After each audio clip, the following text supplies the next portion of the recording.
Welcome to the Flow of Money podcast. This is where high performance meets financial intelligence. In these discussions, we combine the performance science of flow and flow states with practical wealth management strategies. The intent is to build a resource for those who believe that high performance mental states can impact wealth and abundance in all its forms so that you can make the impact you want in the time that you have. Let's get started. My name is John O'Dea, and I'm a financial advisor. My love is cash flow. I truly love the cash flow generated by businesses for the positive impact that this cash flow can have on the owners, their employees, and their broader community. And this cash flow is never more important than when the owners of these businesses start to execute their exit and succession plan. I just love it all and can't wait to help.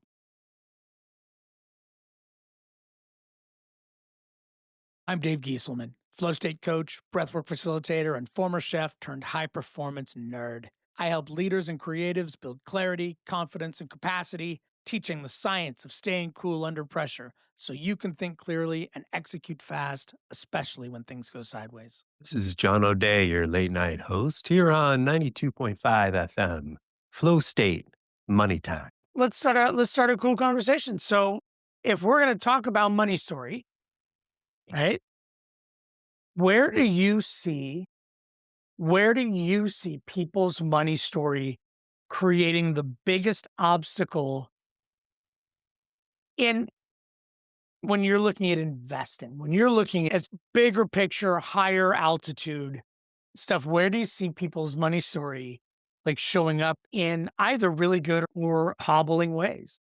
Yeah, it's a good question. So, money stories show up in all sorts of areas that I think people are surprised that it shows up, and they can be hurtful to good investment process. So, just to break it down for a second, to do a good job in any endeavor, you often need to master a set of steps that you will repeat in a ruthlessly efficient and systematic way. And it doesn't matter if you're building software for a space shuttle or you're trying to manage and pick good investments. The quality of your outcome is the consistency with which you apply your process on a regular basis. And so sometimes the money stories can arise in fashions where it stops you or hinders you from building and executing a consistent process. I'll give you an example. If you have done the research and have fallen in love based on the data and the support to own a high quality item that you want to buy and own for a long period of time, I'm intentionally using generic language. I don't really care what it is. It could be tulip bulbs for all I care. It could be rental properties. It could be publicly traded company. You've fallen in love with a stock that you love, whatever it is. You've followed a research process and you've fallen in love with this item and you have purchased it. You have taken some of your hard earned resources and purchased it as a storehouse of value that you're going to sell in the future for more than you bought it for. You're going to sell it to somebody else who's going to want it because it's super awesome, but you've bought it. It's going to be your storehouse of value for some period of time. You're going to sell it to somebody else. And then 6 months later, you recognize that the value of that resource has temporarily gone down. And usually that occurs to people when they see their statement, quarterly statement. I bought this stock and the value of the stock has gone down. My account value has gone down. And that triggers in a lot of people a set of behaviors that's not in alignment with a ruthlessly efficient and consistent process. Because a ruthlessly consistent and efficient process would suggest if you love this thing at $100 a share and it's now trading for $80 a share, you'd go buy more, right? You'd find quarters in your couch, you'd raid your piggy bank, you'd do whatever it takes to go buy more if it's now on sale. But for a lot of people, the initial reaction is, I don't want this anymore. Somehow it's broken, somehow it's dangerous. Now I've lost money. That really stinks. And so some of that process is we have stories around money and the meaning of the changes can come up. The most common story that I see that investors exhibit tend to be folks who, as we talk about picking a storehouse of value that is good for you long term, you need to place money that you're going to spend in 20 years, right? You're 40 years old, you're going to retire someday. You want to get to the point where work has become optional. You want to pick a good storehouse of value that over a long period of time will do a good job for you based on effort and expense. And a diversified portfolio of lots of well-run companies and ownership interest in lots of well-run companies can be a good solution for many people. And it's often referred to as investing in the stock market. Now, Mm. put my fingers up and do the air quotes. And for many people, they have a story, a money story, that the stock market is rigged. People lose money, they get wiped out. There's something that they've been exposed to, usually in a very close and personal fashion. I have a friend, my parents, me personally, something happened where they invested in a way where it, quote, wiped them out. And so that process and experience can be it can be accurate and it can be very emotional, right? If I took a huge portion of my family's resources and I invested it in a very specific fashion and it was all gone after some time period, a prudent person would not do that again. The challenge is that story can be misapplied or you can fail to learn the lessons associated with that story. It could be that the ruthlessly efficient process that you followed was broken and flawed. You followed the wrong steps to spread it around so that no one position is going to wipe you out and all the positions should do. We don't know which one's going to go sideways, but one of them is probably going to go sideways. Can we invest in a fashion where no one position wipes you out? And if one goes sideways, you are still going to be on track for completing your job. So take the rental example. If you put all of your money in one big rental property and it burns to the ground, that's a problem. But if you could own 100 rental properties spread across the country in metros and rurals and different time zones so that tornadoes might wipe out the ones in Ohio, but not the ones in Florida. There just could be. So if you could spread it around, you would insulate yourself to some of the risk. Most of the time, investors can't buy 100 rental properties, right? So it becomes a challenge. But there are tools that you can learn and apply in a ruthlessly efficient fashion, but your money story associated with that process can get in the way of learning or pursuing or coming up with new ways to get after the process. So stock market is rigged. People get, it's a scam. My parents lost everything in the stock market and pick the big change that we're talking about. The dot-com crash, right? They put it all in Webvan. Webvan went to zero, right? '07, '08, '09. To be fair, the value change of the largest 500 companies from the peak of the market in '07 to the bottom in March of '09 was 50%. That was, for many people, that was a very catastrophic change. And by 2012, 2013, we were back to the beginning, right? We came back. So the challenge tended to be if people were selectively purchasing a couple of things, or they sold and got out, or they bought WorldCom or Enron or Webvan or some of these companies that disappeared, that is a catastrophic loss. And that's a question of, is the whole thing broken or is your process just needing to be improved? And so money stories around things like that can hurt their ability to follow a systematic process. And, that's one example of stories carrying into things that they need to do, doing them efficiently and their mindset around it in terms of process of being efficient and effective and systematic. The mindset is definitely one of the hardest things. There's things that I can teach you and you can do them, but if you mentally don't have the right mindset around it, then, when things go sideways and they always go sideways, your process will fall apart. It will crumble for sure. And we see this exact same example being played out in businesses and in relationships and everything else. And that story looks like I grew up in a household where somebody had lost everything. And so that's the story. The stories that it's rigged, right? The stories that it's not safe. The stories that if the value goes down, you got to get out. And I think that safety piece is really the tipping point. I remember '07, right? What day the stock market crashed. I remember that. And I remember I was working in a private club at the time, very to do group of individuals, just the conversations around this being I'm wiped out. The people I was working with, the ones close to retirement are like, we're panicking. And just a few years later, it's fine.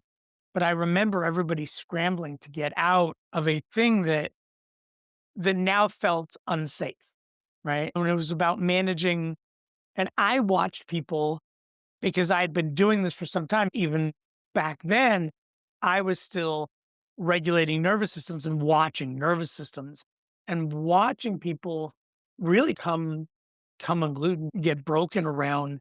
Now nothing felt safe.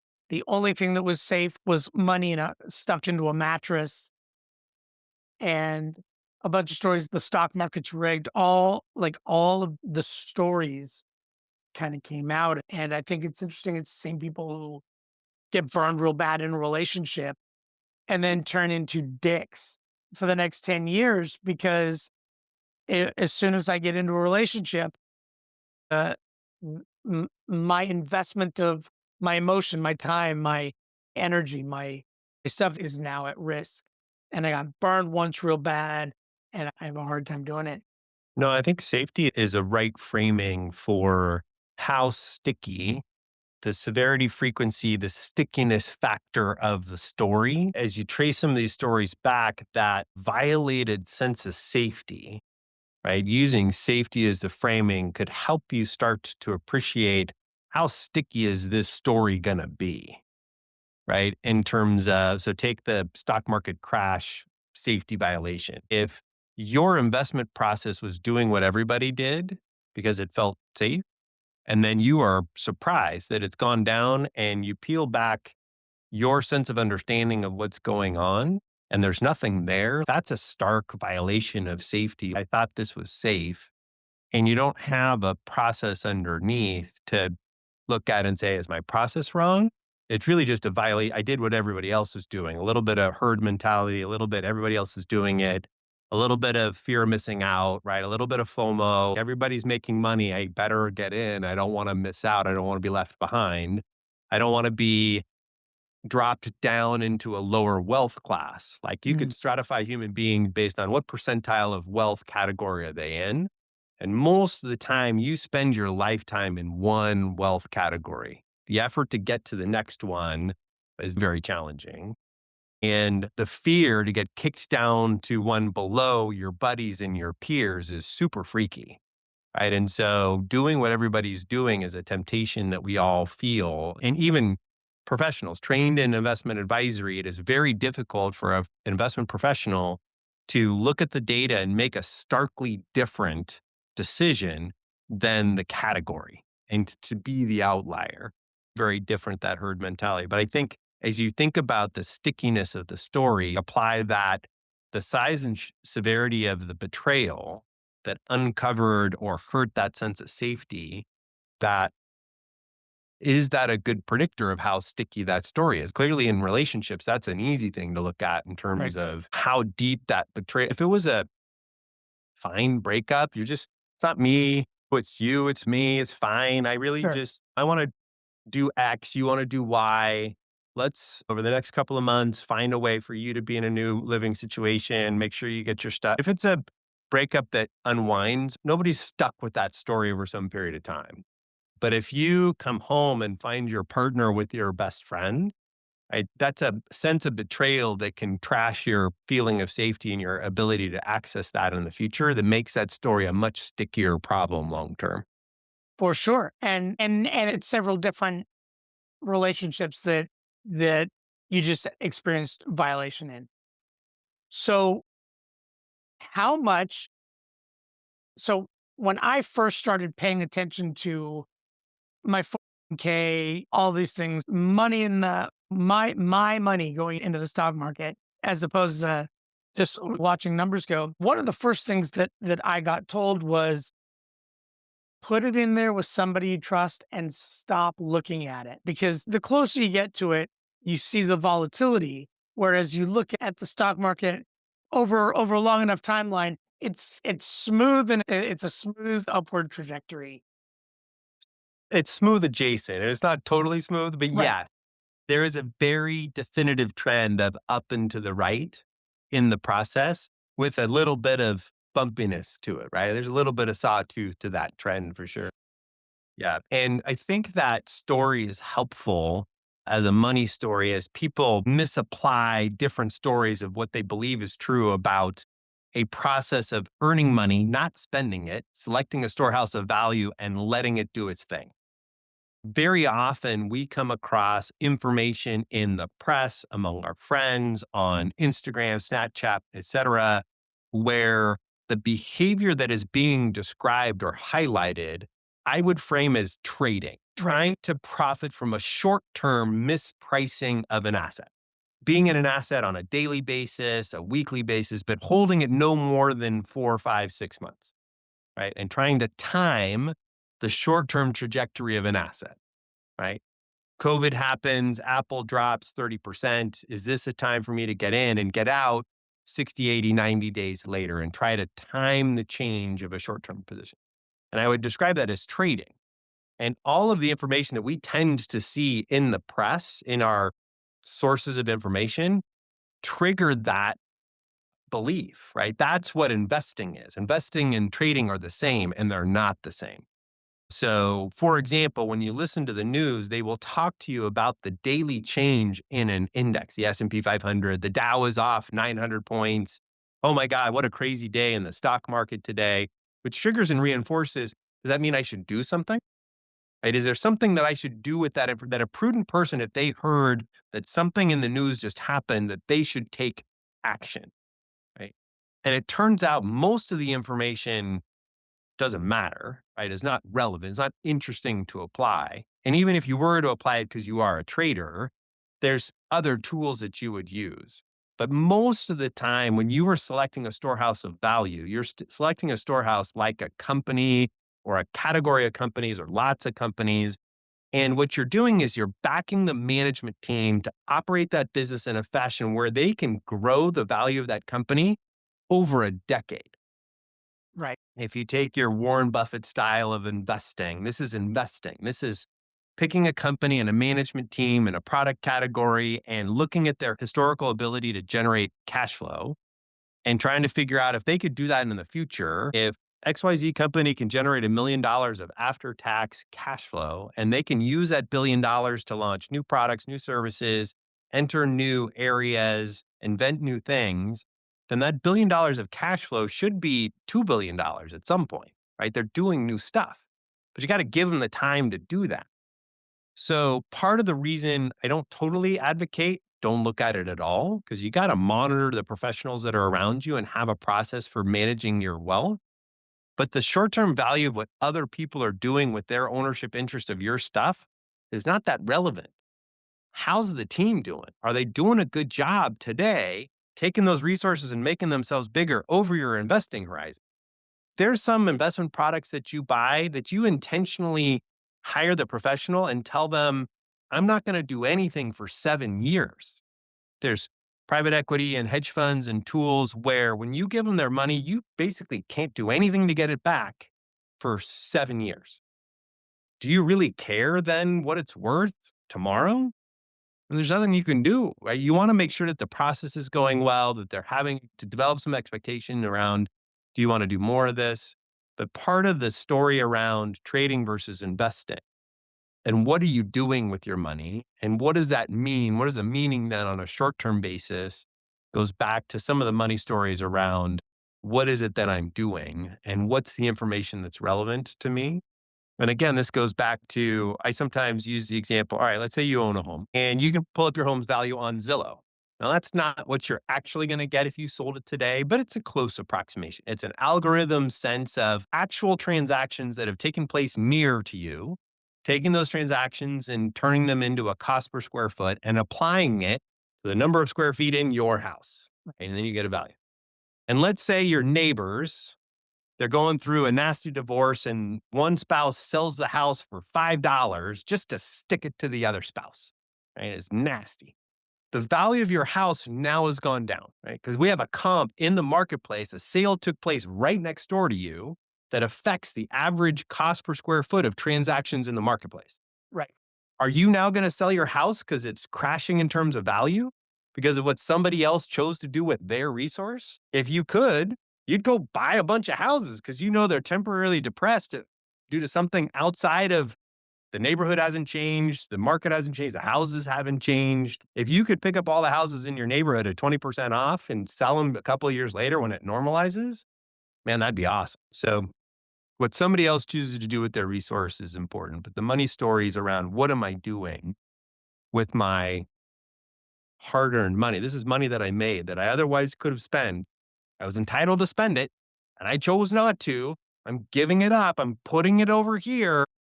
Don't stick it to me. Don't make me feel like a jerk because I did this and now it's worth less. Because it can really feel like when you pull out your statement, it was $100,000 of value. Now it's $80,000 of value. Somebody stole money from me. That's what Right. it feels. And I think that from a flow state guy, from a flow state, from a coaching point of view, a nervous system point of view, what we want to look at there is where I derive safety. When I explain breath work to people, I bring people into these wild breathwork situations, and I tell people the first time you do this with me, you're going to want to have your experience and supervise your experience at the same time. It's not effective. Yeah, And make sure that it's okay. Make sure that it's safe. Is this right, weird? Are people seeing what I'm doing? Am I making no weird face? All this right. When you get on a bus, do you just take your seat and ride your bus for your hour-long commute, or do you sit on the bus driver's lap and point out every pothole, every other car, everything, you just go sit down. I have the experience. I have the experience. I trust that the bus driver has a good idea of the route, of what safe looks like. I believe in this bus company. I believe in this is my same driver that I have Monday through Friday or whatever it is.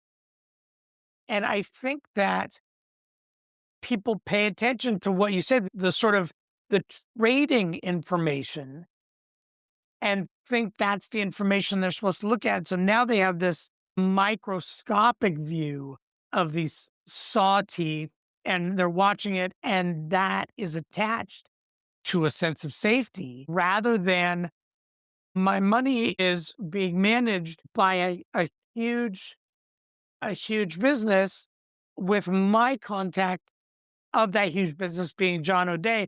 I'm safe regardless of what the market is doing, what the day-to-day trading situation is doing, Mm. fine. And even if it dips, if there was really something to be concerned about, John would call me, right? John was letting me know that we need to make a couple moves, right? We need to do some things. We are seeing trends. And just the bus driver who sees road construction and understands that a detour is what is required and goes, hang on, guys, we got to go this other way right now. We'll be back on track in just a minute. If safety, right? Safety, strong, durable, felt sense of safety, right? Is one of the outcomes that you're shooting to enhance or increase, right? That would be a goal. You can be more effective in your process if your sense of safety was strong, regardless of the project or the experience that we're talking about.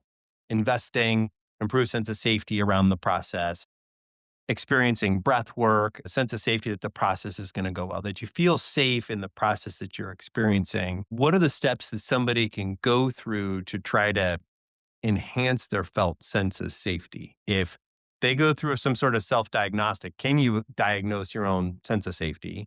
And how do you find in your coaching that people can go through an assessment or steps or tools? Because that feels like one of those places where I really don't want to hear somebody say, "Hey, trust me," right? Right. In the real world, what we do is we orient to safety. And what we say is when I have a client who's got a particular concern, a reasonable concern, there's something potentially going on in their life, or there's something that's happening. What I'm always going to go to is to come into this moment, right? Come into the actual present moment. And I'm going to say, pick out three things in the room that are brown, feel temperature Just anchor of to the this air, moment, touch anchor to something, this moment. I'm going to ground into use a this moment, sense.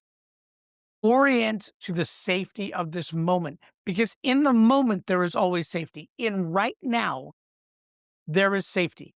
If there is not safety right now, then you should be in a sympathetic state. You should be, but we encounter far fewer actual wolves in our day to day life that our nervous systems would indicate. And so being able to go in a to show somebody the safety of their position, your money's fine. This is it goes down, it goes up.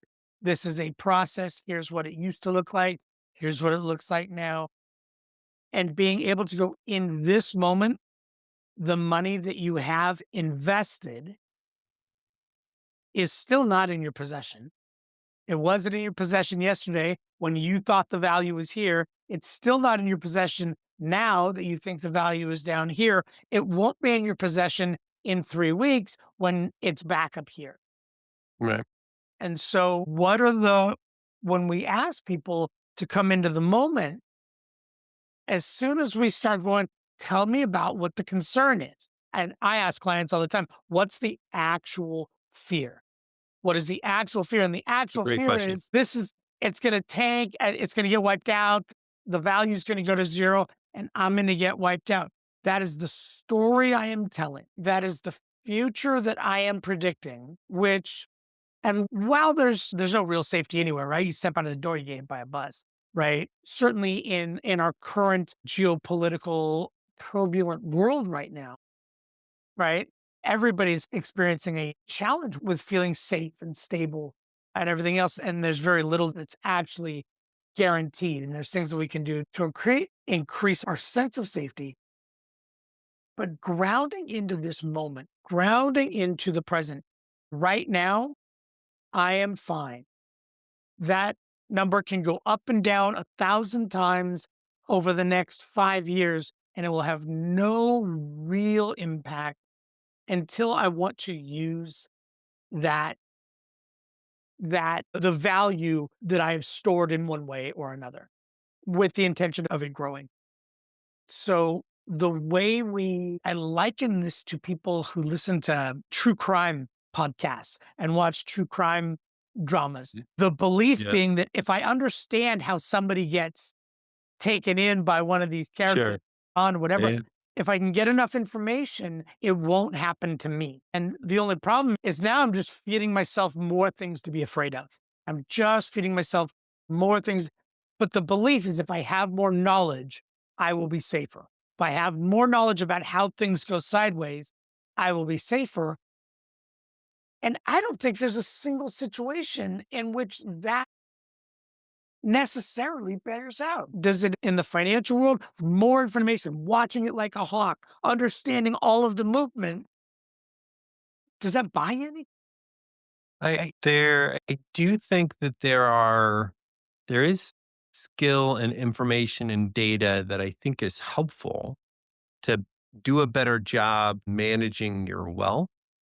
And the amount of information or data required to do a good job, there may be a diminishing return depending on the role that you want to take on. And let me describe it this way. When you start a company, you are the CEO, the CFO, the controller, the head of HR, the bookkeeper, the maintenance person, right? Your name goes in every box on the org chart. And there will come a time when the best and most productive use of your time is to hire somebody to fill the job in a particular box. And at that point, the information that you need is not necessarily always how to do their job as good as them. That's a lot of information, but enough information to manage them to make sure that they are doing a good job accomplishing the goals in a reasonable fashion that you've hired them or outsourced or partnered with them to accomplish.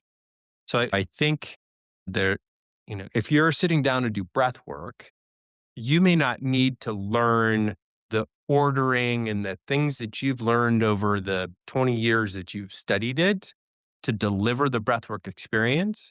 But there is definitely information that is helpful to have and develop to do a good job having that experience and reacting to that experience. So maybe there's a diminishing return depending on what your role is in the experience, but there is some amount of information that I think is helpful. And maybe it's not data, maybe it's knowledge, and maybe you could break that apart in some fashion. There's data and knowledge, and the wisdom applied to the data to have some understanding. You could certainly imagine that there's a breakdown there.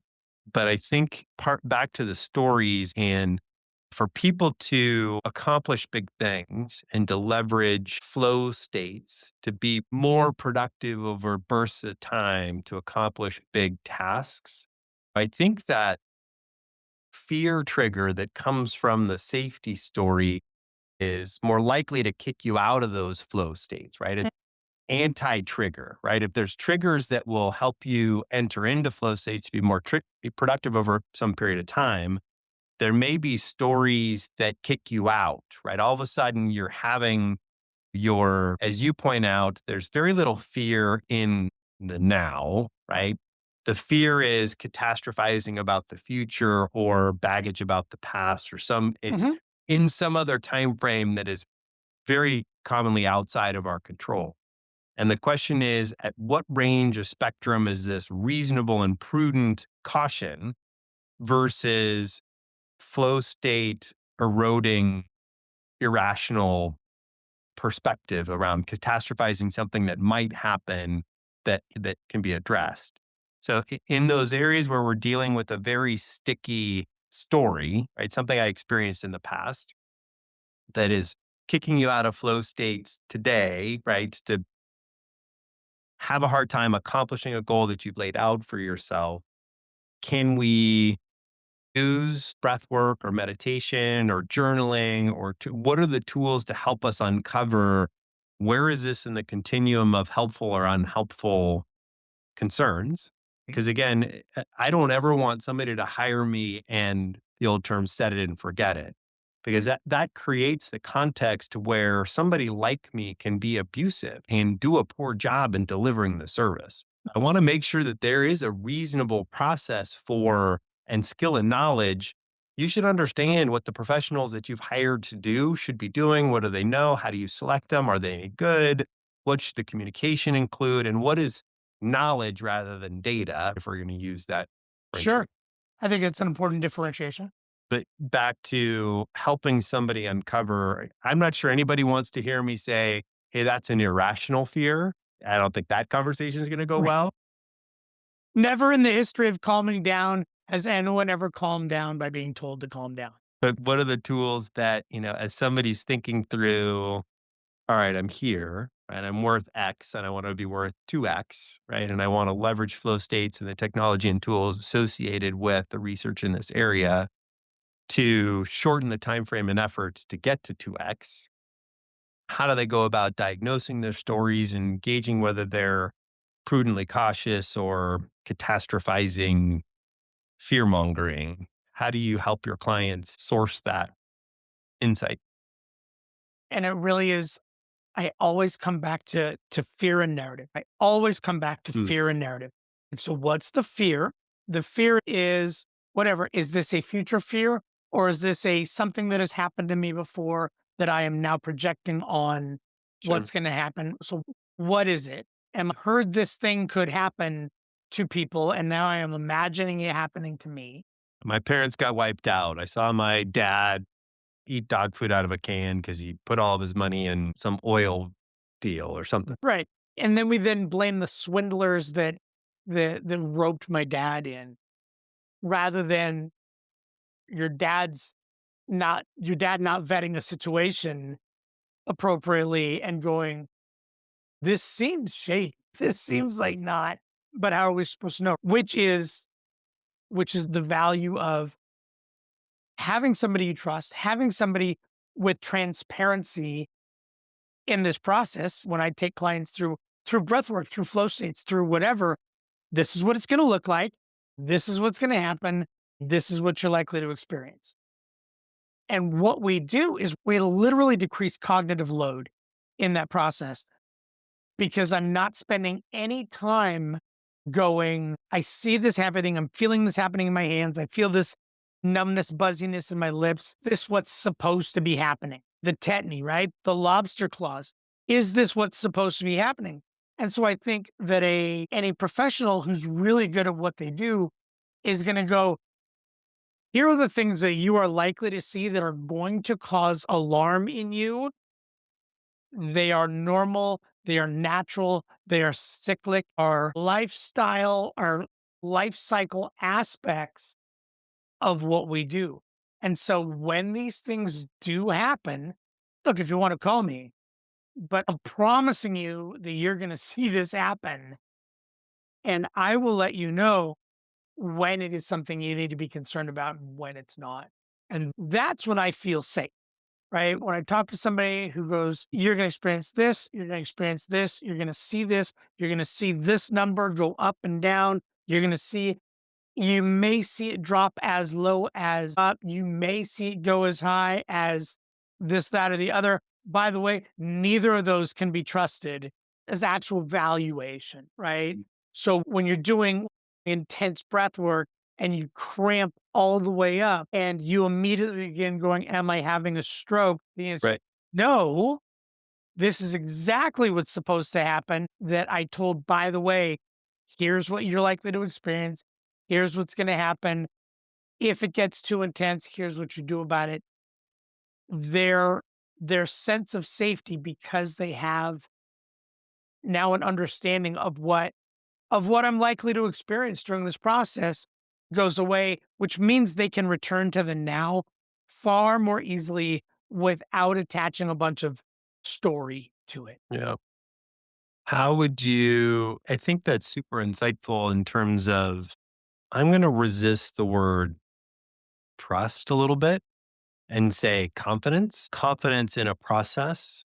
Trust to me sometimes feels very empty and non-durable. Trust can be violated. Confidence is based on actual Evidence. It's based on repeated evidence that and so I that am. confidence comes from that.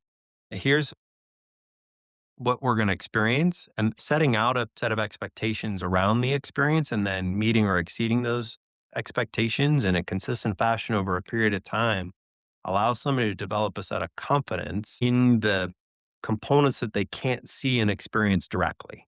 So your food was made behind a wall. So I got to have some amount of confidence developed over a period of time that when I place an order, the stuff comes out and I don't get sick and it tastes good and experience is positive and I develop a confidence in the experience and the team delivering that to me.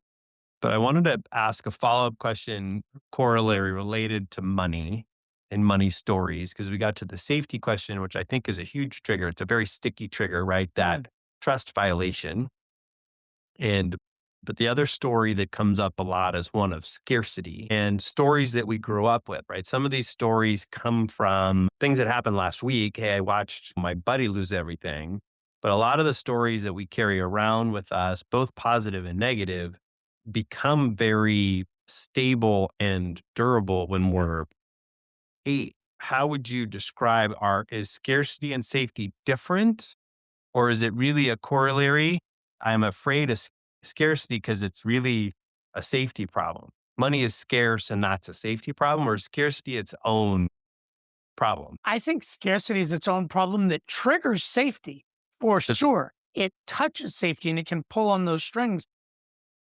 But that story around scarcity, that belief system around scarcity, and it's something that you and I in other conversations have talked about a lot. This idea, and it comes from this idea that what I have could run out, right? But it also gets attached to talking about that money story and that scarcity, that money is the root of all evil. And if you grew up with something like that, money is the root of all evil.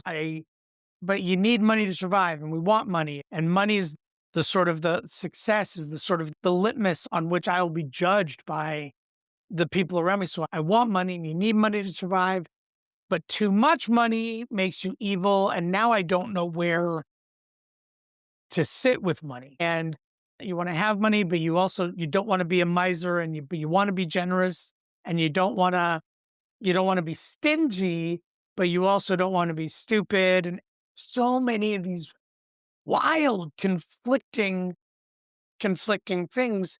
The question is money a 100% renewable resource or is it not?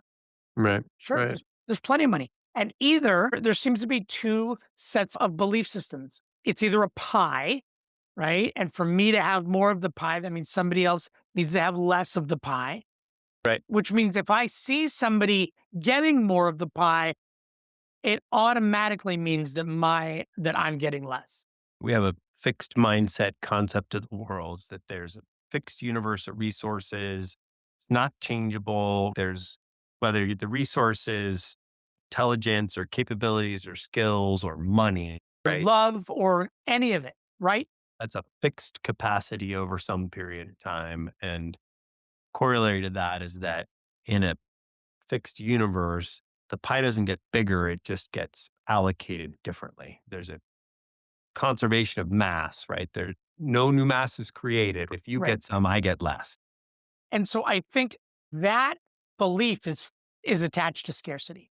If I believe that there's no more, that what there is all there is, then my life is a pie. My financial life is a pie. The amount of love available to me is a pie. And there's only so much, and there's only so much to go around. And if this guy's getting more, then I'm getting less of whatever.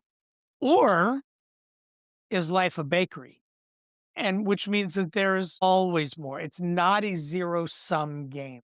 And I think, I don't know, and there's plenty of debate on whether this is genetic, whether it's nurture, whether it's nature, whether it's a lot. But I know for certain that people with a fixed mindset experience the fear of scarcity more and react to rapid changes more drastically. I don't know how much travel there is from a fixed mindset to an abundant mindset, a scarcity based mindset to an abundance based mindset. I don't know how easily that barrier gets crossed. It doesn't What seem what to what happen a real often. what a fixed mindset view. I think you're right. I think as I've come across the fixed mindset, usually that comes up in a sense of your skills and abilities innate to you, or are your skills and abilities malleable, shift and change and grow over time? An abundance process or a fixed process when it comes to skills and capabilities? And I would have to acknowledge that to some degree, I probably spent the majority of my life feeling like skills and capabilities were innate, and you were born with a certain amount of capabilities, which hurt my ability in certain instances. You've got a sense that some kids who have a fixed mindset don't want to risk. They don't want to threaten their sense of confidence or competence in a capability because if it turns out they don't have a lot, that's a permanent reset down. So that risk taking and exploration of growth and development. And I think to some degree over the last 10 years in particular, that's shifted some for me in terms of my sense of, I'll give you a good example. Like the term that I used when I was young, what I want to be when I grow up, I want to be rich, Mm. right? Rich is a very narrowly defined, specific money oriented deal. And it does feel to me like the goal in my life at this point isn't rich, it's abundance. If there's some room or it's shifted some, right? In terms of what my goal is for doing a good job on behalf of myself and my clients, that they experience more positive effect on the work that I do, that shows up in abundance in my life in and there's lots of different ways that's married. But the fixed mindset scarcity link, I think is a real issue. And it, whether it's tracing back to and triggering that safety problem or a corollary, but it's definitely there are, I think, components again, is there a reasonable and prudent amount of concern about the ability to access resources when you need them? And then where does that cross over into a sense of scarcity that hinders your ability to move forward and be productive? Having a prudent amount of reserves, right? Tires blow, roof leaks, surprises happen in life. The surprise isn't that a surprise happens. The surprise is always the nature of the surprise, right? But we know with confidence that something's going to go sideways in everybody's life on a pretty regular basis. The issue is just preparing for it Yeah. and having the resources and the excess to be able to address that. So if you make money and you set it aside, and maybe the textbooks say 6 months of your living expenses should be set aside and readily accessible. Is that a scarcity mindset? What if I run out? Right. I want to make sure I have enough in case I run out. Or is that a prudent decision to support that? It goes back to some of this. How much energy does that worry or fear have? The sort of questions that you were asking. It feels like a similar exploration to understand, is this a productive or a destructive emotion as it's present and arising? What is its texture and feel and Mm. nature as it arises in your chest? And so it's all where is it attached to your safety, right? If I put 6 months away of my current life and I put that away and I go, cool, that's over there. Everything in my life could go effing sideways right now, and I'm good for 6 months. I can figure it out. I got 6 months of absolutely zero income. Everything gets wiped. I have 6 months where I can figure it out. And does that sense, does that resource that I have set aside give me a sense that I can operate freely in the world? I can make decisions Yeah, that you open yourself up to the potential abundance that is seeking you out in some capacity. right, Does that shift, or do you still feel right. it still doesn't feel like there's enough? And so we're looking at the difference is a competitive or collaborative mindset. And Right. so there is a theory that this is an evolutionary thing. There was a time when a scarcity mindset served very well, very similar to us today. Human beings register 9 negative pieces of information for every one positive piece of information because the positive information doesn't kill you. We are wired for safety. We are wired for survival. We are wired to look out for the things that are going to kill us. No claws, no fur, no fangs. All I can rely on is my wit and my ability to recognize patterns. That's it. And as we have evolved, human beings have evolved to a post competitive era of our species. It no longer serves our species to be competitive with Mm. each other. It serves us to be collaborative. There's more than enough resources, there's more than enough food. And what we are seeing in our world right now is the tug of war created by people, by a population of humans going, why can't we collaborate? Why is there not enough for everybody? And another segment of humans going, don't take my stuff. And that's what we're seeing. And so this is a great conversation because we can globalize it and localize it. We can see it in our own behavior. Does 6 months of my living expenses make me feel safe? Or does it make me feel like I need to have it and I need to watch it and I need to make sure that it's still there? And is it still my thing? Because if it doesn't make me feel safe, then it's almost pointless. Because That's a different. if everything gets wiped out and I have to dip into that, all I'm going to do is watch that fun deplete, and it's going to create more and more anxiety. Yeah, there may not be a point that you reach where safety has been achieved. And What scarcity, it never will be. You will never feel that there's enough. And that's the problem. It's the eternal chase, you know, rather than a sense of abundance, which on the other side of that coin can easily lend itself to irresponsible decisions, flight to fancy, everything else. So let's not, I want to be really careful not to frame either one of these as positive and the other as negative. They both have their challenges and they both have their advantages. Yeah, interesting. Money stories. Money stories, it's wild when we come with, and if you grew up with, there's no such thing as an ethical billionaire. If you grew up with that and you want to be a billionaire, you will block every single Right. opportunity you have. If you believe Right. that money is evil, if you believe that anyone north of a particular threshold of resources abundance, whatever we want to call it, that turns you evil, you will block anything that comes your way that begins to approach that. Yeah. So, what do we suggest that people do to try to gain clarity around their stories and what's present for them, whether it's productive, whether it's too far into one area of the energy, that happy Like I think of the introversion extroversion scale, the happy ambivert that can be a little bit of both as appropriate for the situation, the happy scarcity person prudently in the middle and being aware of both sides. What are common tools that we recommend people try, right, and experiment with? It's always gonna be it's always gonna be in clarity for me. I'm always gonna go to the writing and ask the questions. What is my money story? So at the top of a piece of paper, write the question, what is my money story? And just begin to list everything that you Yeah, believe what do I about tell money. myself about money? What do I believe is true about money? What do I believe is true about wealth? What do I believe is true about people who are wealthy? What does What it do mean to be wealthy? What did I think was true about money as a kid, in my teens, in my college? Has my money story shifted and changed? Let me ask you this just because it's a fun question. What was a thing that indicated wealth to you when you were growing up? And I'll give you an example. I'll tell you mine. Water and ice in the door of the refrigerator. Huh.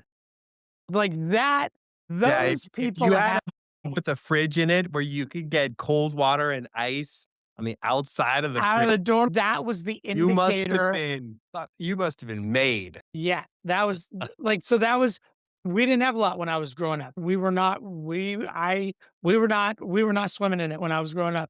Yeah, there was the pool, there was all kinds of those things. But it was the ice and cold water in the door that I'm like, that's what wealth looks like. What was That's that for you? that's legit. The thing that seems to trigger and come up the easiest is much more teenage high school and the car. So the fancy car, the new car, so this would have been 87, 88, 89, and the kid who had the new car at 16 or a fancy car or something like that driving to school and parking in the high school lot alongside the beaters and the things like that. It really was the car was one of those signals that suggested that's that family. Right. What would they That the family bought the car, not him. Because my first car and I bought my first car in high school, and I was the guy who drove the beater. I was the guy who drove a I think about my first car, I'd give just about anything to have that thing back. No, I grew up the youngest of 5, and there was a lot in our life that were hand-me-downs, right? And Mm. I have 2 older brothers, and there were clothes and sporting equipment and all sorts of stuff that was just fine, and cars was another one. By the time I got it, it was, well-loved, and On its 4th clutch. it was probably 20-year-old Chevy Monte Carlo, if you're familiar with the automobile. The engine was so big and poorly maintained that when it idled, you took your foot off the brake, it basically gradually accelerated to 40 miles an hour. It was two-door, but you could have fit 10 people in there. There was a back It was just a huge Mm. boat, but it served me well for a long time, and then I definitely have this recollection of riding to school in the back of some parent's car and the stories that trigger around the kid who was passing us or going next to us in the Beamer and all of those things. If I'm smart and capable and willing to work hard and I don't have, that means that they must have done something wrong to accomplish that kind of wealth.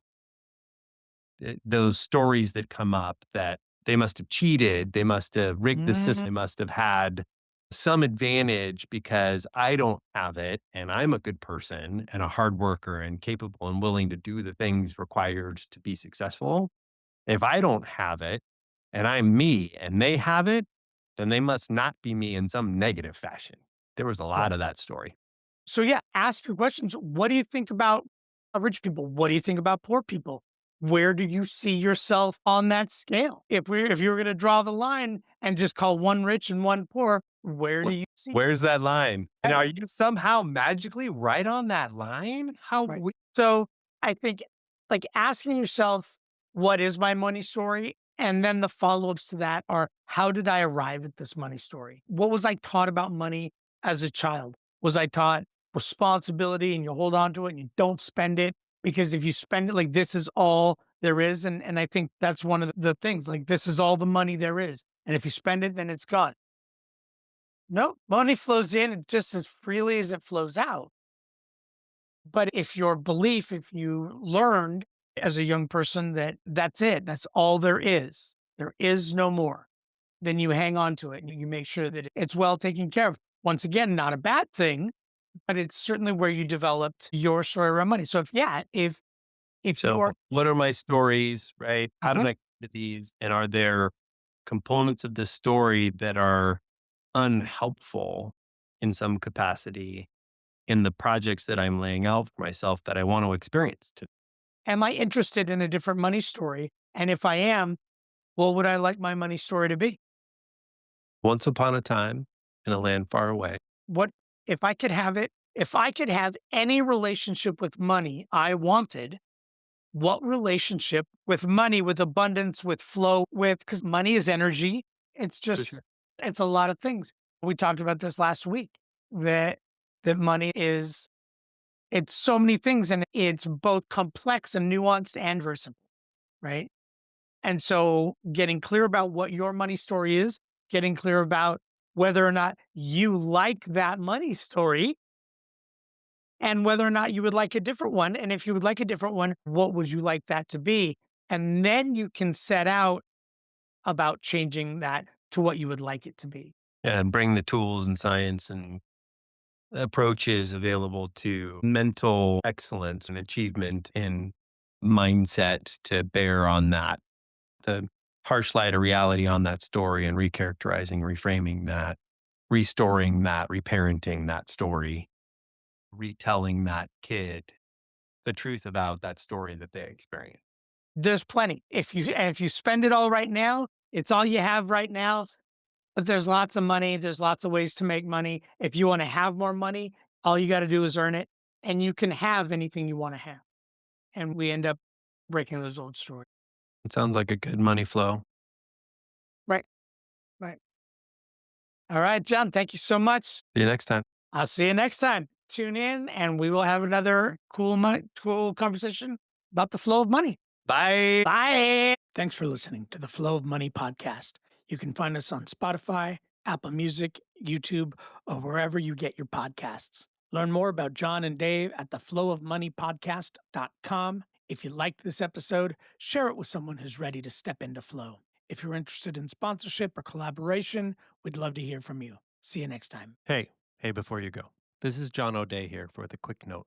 I am affiliated with Raymond James Financial Services, Inc., member FINRA SIPC, and my investment advisory services are offered through Raymond James Financial Services, Inc. Dave Gieselman, my partner, is not a registered broker dealer and is independent of Raymond James Financial Services. Any opinions are mine and Dave's. These opinions are not necessarily those of Raymond James. Every investor situation is unique, and you should consider your investment goals, risk tolerance, and time horizon before making any investment decisions. Neither Raymond James Financial Services nor Raymond James Financial Advisors render any tax advice. Tax matters should be discussed with your tax advisor. This podcast is for investor education purposes only and is not intended to provide and should not be relied on for investment advice. Consult your investment advisor before making investment decisions.